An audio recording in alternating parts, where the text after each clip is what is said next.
Video में हम बात करेंगे कि रियल एस्टेट के माध्यम से सरकार कितना टैक्स कमाती है, आपके प्रॉपर्टी खरीदने के लिए प्राइसेस इतने हाई क्यों हैं, उसमें टैक्स का क्या कंपोनेंट होता है, किन-किन प्रकार के टैक्सेस होते हैं जो हम देते हैं व्हेन एवर वी बाय और sell a property and at the end हम बात करेंगे कि हमें कुछ कंसेशन मिल सकता है इन सारे टैक्सों से।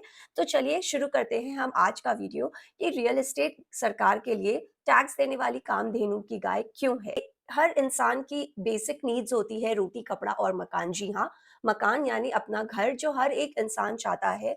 और सरकार को मैं इस बात के लिए अपलॉड करती हूँ कि उन्होंने एटलीस्ट पीएम आवास योजना जो कि 2015 में लॉन्च हुई थी, उसके माध्यम से हमारे सोसाइटी के जो इकोनॉमिकली वीकर सेक्शंस हैं उनको अर्बन सिटीज में, अर्बन एरियाज ऑफ इंडिया में एक फ्री में घर देने का आयोजन किया गया थ्रू पीएम आवास योजना।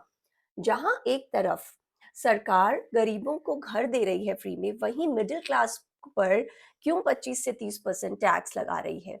जी हाँ, कई बार हमें ये लगता है कि हमारे प्रॉपर्टी की प्राइसेस इतनी बढ़ गई हैं आज के दिन और हम सारी उसके लिए हम कोसते हैं बिल्डरों को, डेवलपर्स को। पर क्या आप जानते हैं कि सरकार इसमें से काफ़ी पैसे टैक्स के माध्यम से चार्ज करती है, जिस वजह से डेवलपर्स को या बिल्डर्स को अपने प्राइसेस बढ़ाने पड़ते हैं। आज के दिन अगर आप मेट्रो सिटीज़ की बात करें तो it has become very difficult for a common man to afford a house. एक आम आदमी के लिए खुद का घर होना किसी भी शहर में एक सपने से कम नहीं है। क्यों? क्योंकि आज के दिन प्रॉपर्टी की प्राइसेस करोड़ों तक पहुँच गई है। क्योंकि हमारी गवर्नमेंट उसमें से एक अच्छा खासा पोर्शन टैक्स के रूप में लेती है। तो जब आप प्राइसेस दे रहे हैं प्रॉपर्टी बाय करने के लिए, क्या आप आपने ध्यान दिया है कि आप कितने तरह-तरह के टैक्सेस उस पे दे रहे हैं? कई बार ये इतने सारे होते हैं कि हमको पता भी नहीं चलता कि कौन-सा कितने पैसे किस तरफ जा रहे हैं। तो आइए इस वीडियो में हम बात करते हैं कि अलग-अलग जो आपकी प्रॉपर्टीज़ है, उसपे कितने डिफरेंट टाइप्स ऑफ टैक्सेस लगते हैं, उनका क्या किया जाता है, किस तरह से आपकी प्रॉपर्टी प्राइस इन्फ्लेट हो जाती है इन टैक्स की वजह से।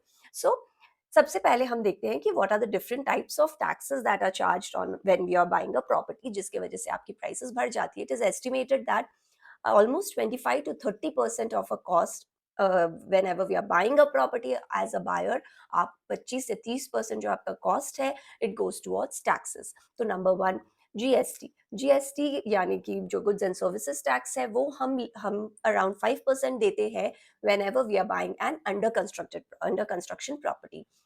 और इस पे आपको कोई भी इनपुट क्रेडिट भी नहीं मिलेगा आगे जाकर। तो ये हो गया आपका number one, GST which is around 5%। Next is stamp duty. आप जब भी घर लेते हो तो आपको एक लीगल अग्रीमेंट साइन करना होता है विद द सेलर या फिर डेवलपर। तो it is like a binding agreement की कभी भी कुछ आगे प्रॉब्लम हो तो it is like an agreement sign between the buyer and the both the parties, buyer and the seller. तो जब आप रजिस्टर करवाते हो इसको, जब आपकी प्रॉपर्टी ट्रांसफर होती है तो आपको स्टैम्प ड्यूटी देना पड़ता है which is around 6 to 8% generally.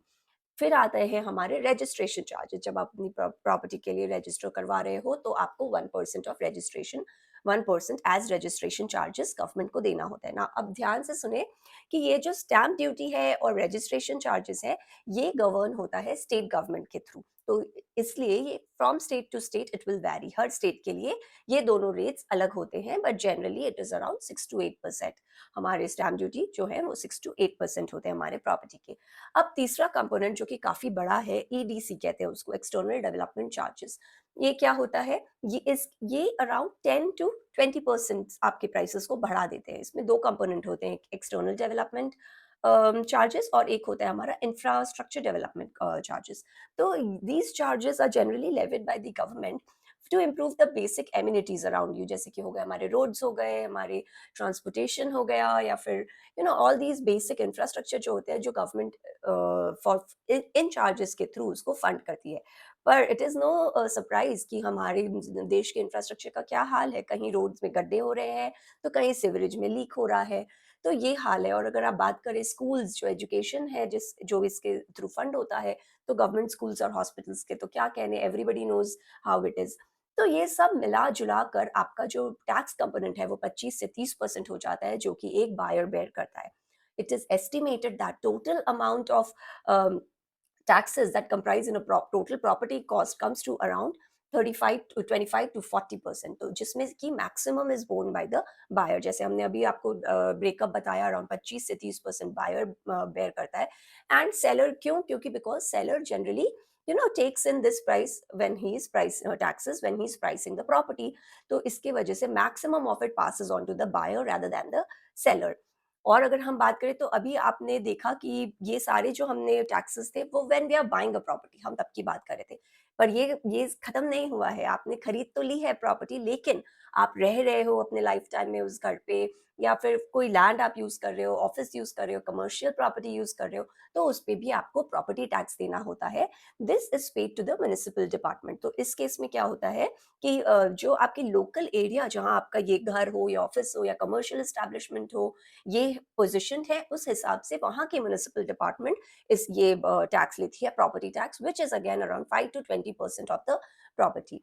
अब तो ये म्युनिसिपल जो प्रॉपर्टी टैक्स है, उससे जो हमारी म्युनिसिपैलिटी है, यानी कि जो लोकल गवर्नमेंट है जहाँ आपका रियल एस्टेट लोकेटेड है, वो यूज करती है इसको वाटर डेवलपमेंट के लिए या सिवरेज डेवलपमेंट के लिए, या फिर और भी बेसिक इंफ्रास्ट्रक्चर वहाँ का डेवलप करने के लिए ये यूज किया जाता है। इट स्लिप माई माइंड कि जो हम स्टैम्प ड्यूटीज देते हैं, अगर उस पे आपका कुछ if you have missed the payment, अगर आप वो पेमेंट ना नहीं कर पाए at the time of registration, तो हर महीने आपको 2% पेनल्टी लगती है on the amount of the stamp duty. और ये हर महीने है, it is monthly, which can go up to 200% of the stamp duties. तो अगेन यहाँ पे भी आपका वो लेवी होकर बहुत बढ़ जाता है। सो अगर आपने प्रॉपर्टी ली है और आप रजिस्टर करवा रहे हो, तो you must pay the stamp duty, otherwise उस पे भी आपको और टैक्स आई मीन पेनल्टी लगेगा, which goes again to the सरकार ऑफ इंडिया।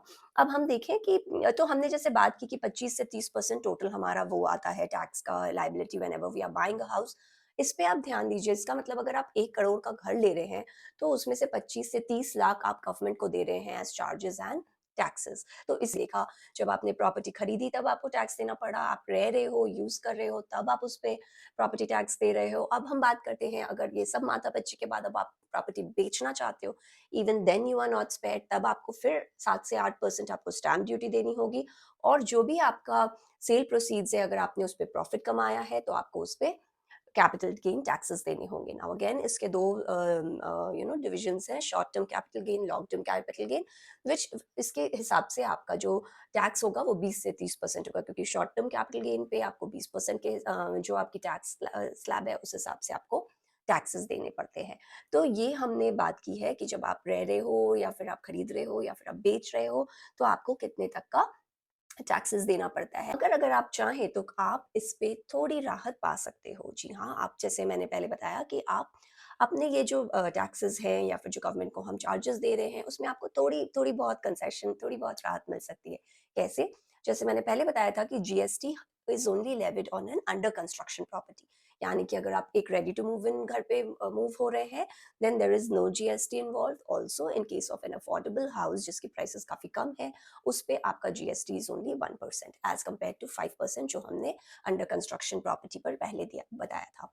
अब हम बात करते हैं प्रॉपर्टी टैक्स की। तो प्रॉपर्टी टैक्स में भी कुछ कंसेशन है। Some states like Haryana, Rajasthan, Delhi, they allow women or property owners to pay less amount of stamp I mean stamp duty. And normal males हैं अगर प्रॉपर्टी ओनर और फीमेल्स हैं, उसको कंपेयर करें तो फीमेल्स को अराउंड 1 to 2% कमती देना पड़ता है ये।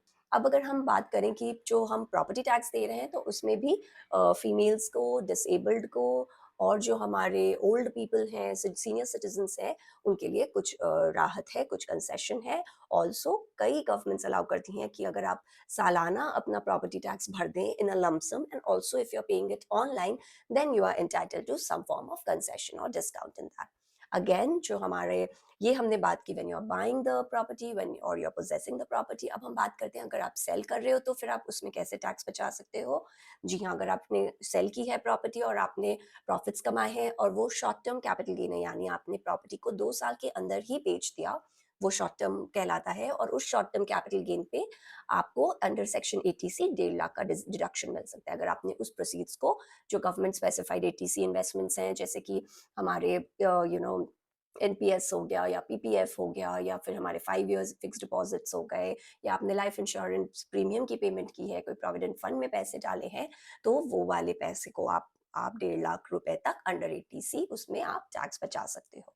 और लॉन्ग टर्म कैपिटल गेन में आप कैसे टैक्स बचा सकते हो, उस केस में अगर आपके जो प्रोसीड्स हैं वो under section 54 of income tax act, आपने स्पेसिफाइड जो इन्वेस्टमेंट्स है, यानी कि आपने पहले घर को बेचकर उसके प्रोसीड्स को दूसरे घर पे इन्वेस्ट किया, या दूसरे नए लैंड पे इन्वेस्ट कर रहे हो, या फिर अनदर गवर्नमेंट स्पेसिफाइड बॉन्ड्स हैं, डिबेंचर्स हैं और अदर गवर्नमेंट स्पेसिफाइड इंस्ट्रूमेंट्स हैं जिसमें आप इन्वेस्ट कर रहे हो, तो आपको उसमें capital gains, long term capital gains राहत मिल सकती है। तो ये है हमारे different different forms of taxes जो हमारे लगते हैं at different different stages of buying और सेलिंग और living in your real estate properties, और आप उस पर कैसे थोड़े बहुत पैसे बचा सकते हो। तो जैसे हमने बात की कि जहाँ गवर्नमेंट एक तरफ वीकर सेक्शंस को एम्पावर कर रहे हैं, वहीं वो मिडिल क्लास पे कैसे 25 से 30% टैक्स ठोक रहे हैं, और कैसे हर समय the Kamdhenu ki Gaye, which is the real estate property in this case, is given milk in the form of taxes to the Indian government. So I hope you like my video.